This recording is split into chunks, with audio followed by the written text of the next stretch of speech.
മഹാദേവന്റെ അനുഗ്രഹം എല്ലാ ഭക്തരിലും നിറയട്ടെ. ഭക്തരെ, മെഴുകുതിരി പോലെയാണ് പലരുടെയും ജീവിതം. ദൂരെ നിന്ന് നോക്കിയാൽ പ്രകാശം മാത്രമേ കാണൂ. അടുത്ത് ചെന്ന് നോക്കിയാൽ സ്വയം ഉരുകുന്നത് കാണാം.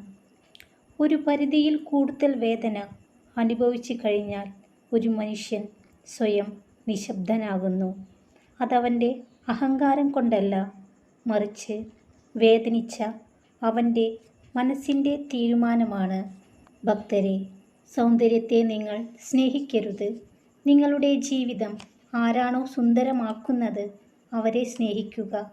ഭക്തരെ, വീഴുമെന്ന് ഭയപ്പെടുത്തുന്നവരെയല്ല, കൈപിടിക്കാമെന്ന് ധൈര്യം തരുന്നവരെ വേണം കൂടെ നിർത്താൻ. ഒരാൾ പറഞ്ഞ രഹസ്യങ്ങളൊന്നും മറ്റൊരാളോട് പരസ്യമാക്കാതിരിക്കുക. നല്ലൊരു കേൾവിക്കാരനാവുക. അതിനേക്കാൾ നന്നായി അത് മനസ്സിൽ സൂക്ഷിക്കുക. നിങ്ങളിൽ അണയ്ക്കേണ്ട കനലുകൾ നിങ്ങളിൽ തന്നെ അണയ്ക്കുക. അതൊരിക്കലും മറ്റൊരാൾക്ക് പകർന്നു കൊടുക്കാതിരിക്കുക. ഭക്തരെ, എല്ലാ ബന്ധങ്ങൾക്കും ഒരു സ്ഥാനമുണ്ട്. ഒരിക്കലും ആ പരിധി മറക്കാതിരിക്കുക. നല്ല ബന്ധങ്ങൾ എന്നും ജീവിതത്തോട് ചേർത്ത് പിടിക്കുക. ഒരിക്കൽ കൈവിട്ടു പോയാൽ പിന്നെ തിരിച്ചു കിട്ടിയെന്ന് വരില്ല. നിങ്ങൾ നല്ലൊരു കാര്യം ചെയ്യാൻ ഒരുങ്ങുമ്പോൾ അത് നല്ലതാണെന്ന് നിങ്ങൾക്ക് വിശ്വാസമുണ്ടെങ്കിൽ ആ കാര്യത്തെക്കുറിച്ച് മോശമായി മാത്രം സംസാരിക്കുന്ന ആളുകളുമായി അത് ചർച്ച ചെയ്യാതിരിക്കുക. ഭക്തരെ, പലരും നിങ്ങൾക്ക് നല്ലത് വരണമെന്നൊന്നും ആഗ്രഹിക്കുന്നില്ല. പലർക്കും അവരുടെ ആവശ്യങ്ങളും താല്പര്യങ്ങളുമാണ് പ്രധാനം. പല മനുഷ്യരും സ്വാർത്ഥരാണ്.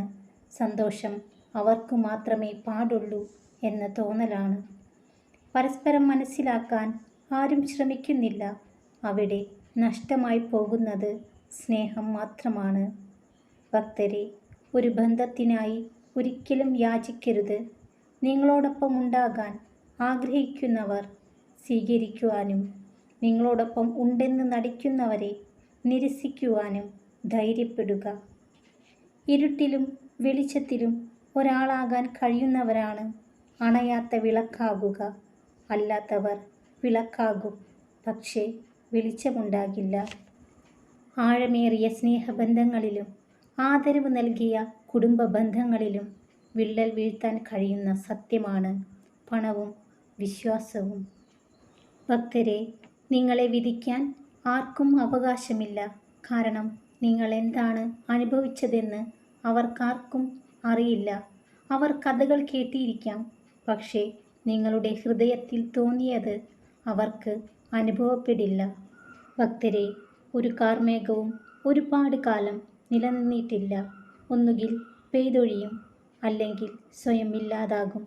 നിങ്ങളുടെ പ്രശ്നങ്ങളുടെ കാലാവധിയും ഇത്രയേ ഉള്ളൂ. ഏത് പ്രശ്നം വന്നാലും മുന്നിൽ ആദ്യമെത്തുന്നത് പരിഹാര ചിന്തയാണെങ്കിൽ നിങ്ങൾ വിജയത്തിൻ്റെ പാതയിലാണ്.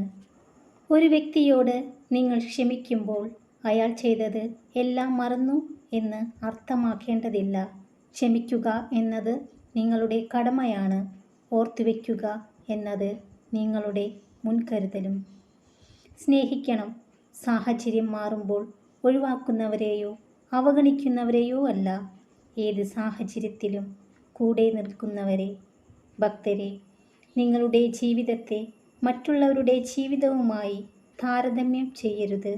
സൂര്യനും ചന്ദ്രനും തമ്മിൽ താരതമ്യം ചെയ്യുന്നത് അർത്ഥശൂന്യമാണ്.